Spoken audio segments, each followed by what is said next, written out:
How we doing, Heat Nation? Ernest here, back with another Miami Heat video. Hope everyone's having a great day. We got a lot to talk about, you guys. Got some really interesting news going on. So the last few days, things have been pretty silent for the Miami Heat. Nothing really much to report. For the last video you guys saw, we re-signed Caleb Martin, bringing back Dwayne Dedmon. Only a little bit of an interesting, different thing. Victor Oladipo's contract, no longer a 1 year, $11 million. He's taking 2 years, $18 million. A little bit less money in the first year to help us out with a possible trade. I think that's really interesting. A lot more interesting than people think. For what we've been talking about, you guys, Miami's whale hunting.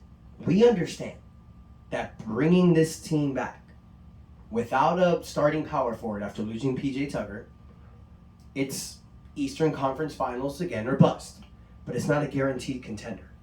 Pat Riley wants a championship team before he rides off into the sunset, before Jimmy Butler's prime is over.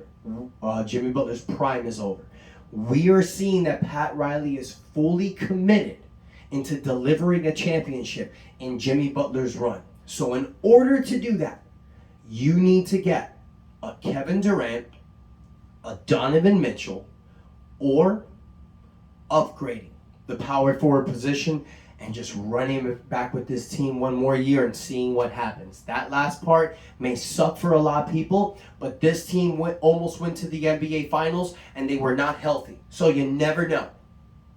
You never know, okay? But let's go into the Durant option. Now, the only bit of interesting news that's going on is two things. One, as we know, KD's requested destinations were two teams, us and Phoenix.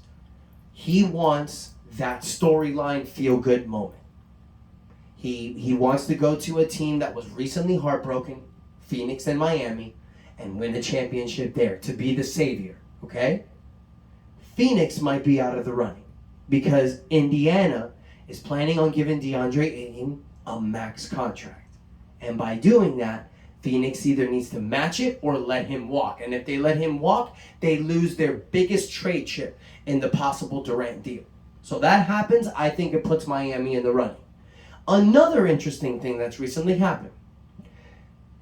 Miami Heat general manager, or assistant general manager, Pat Riley's right-hand man, Andy Ellsberg, was recently at NBA Summer League in Las Vegas. Talking to who? Brooklyn Nets general manager, Sean Marks. Now, maybe they were talking and reminiscing about the 2 years that Sean Marks played in the Miami Heat. ESPN won't tell you that because they don't know about Miami Heat players, but Sean Marks was a former Miami Heat player from 2002 to 2003. 2 seasons of Miami. I'm sure they weren't talking and reminiscing about old times. No. They're talking about Kevin Durant. Andy Ellsberg, you guys, for those of you that don't know, is the money man of the Miami Heat. He's the guy that orchestrated and was able to put together LeBron, Chris Bosh, and Dwayne Wade into max contracts to make the numbers work, that to after the state tax in other states, they would still make the same money. So that way, we were able to bring Mike Miller and Udonis Haslem to this team. That guy. The same guy who tried to break it down to PJ Tucker on why taking the hard cap maximum instead of taking the mid-level exception in Philadelphia would be the same thing. He didn't listen. But this is the numbers guy in Miami. He's made so many things work. He's made Ray Allen deals work, Shane Battier deal work. So many deals work in Miami that people scratch their head and go, how the hell did that happen? Andy Ellsberg. This guy was in Summer League talking with Sean Marks. There's no reason why he would be there unless they'd be talking about Kevin Durant. Now, is the deal going to get done tomorrow? No. But I'm sure they were talking numbers. And the reason they were talking now is because Brooklyn was freaking swinging for the fences a few days ago. Guys, they're trying to make a deal work. This might not happen in a few weeks or a few months, but it could happen soon.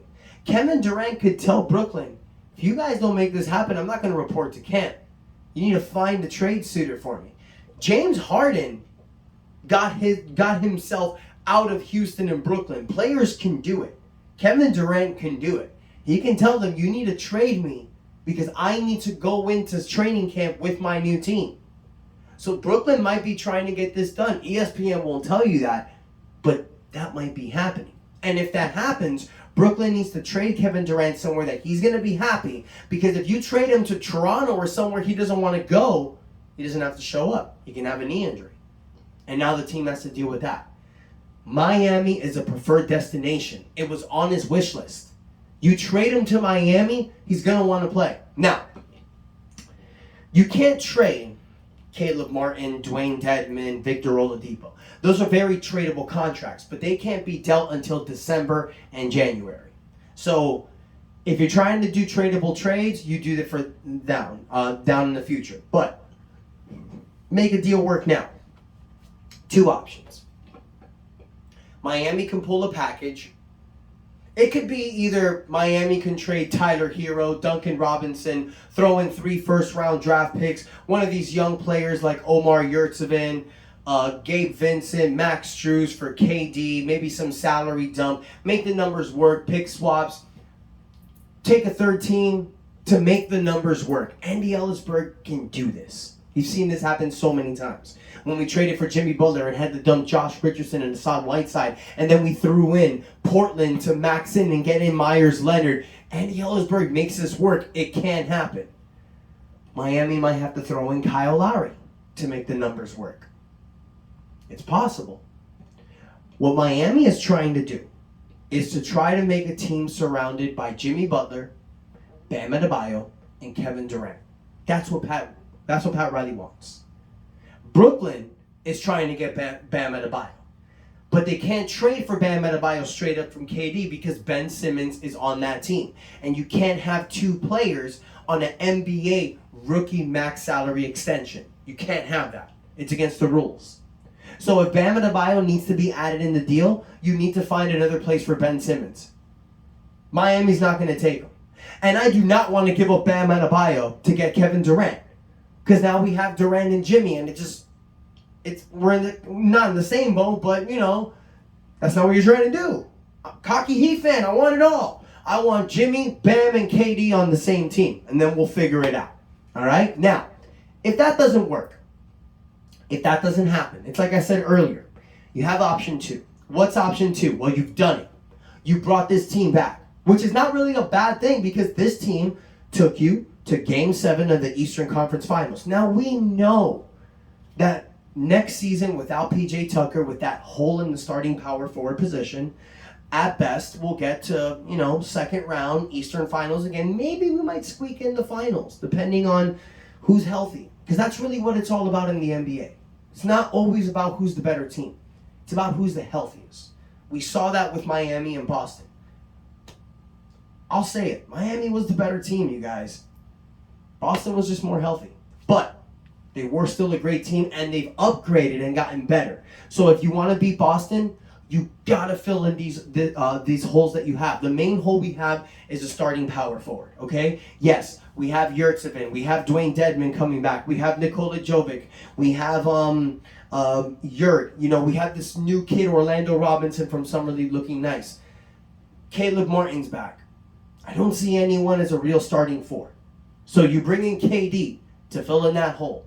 Or, if KD doesn't happen, three trades.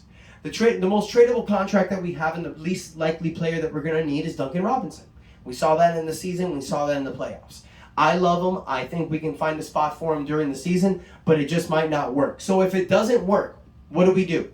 We take his tradable contract, throw in a future first-round pick. You guys heard it from the last video. John Collins, a personal favorite of mine, from Atlanta. That would definitely fill in that hole that we have. Or Jay Crowder from the Phoenix Suns. Bring him back. Third option, Harrison Barnes from Sacramento. Any one of those 3 guys in the starting power forward position with this team that we have, I like it. I see us as a favorite right there with Boston and Milwaukee for next season, and Philadelphia.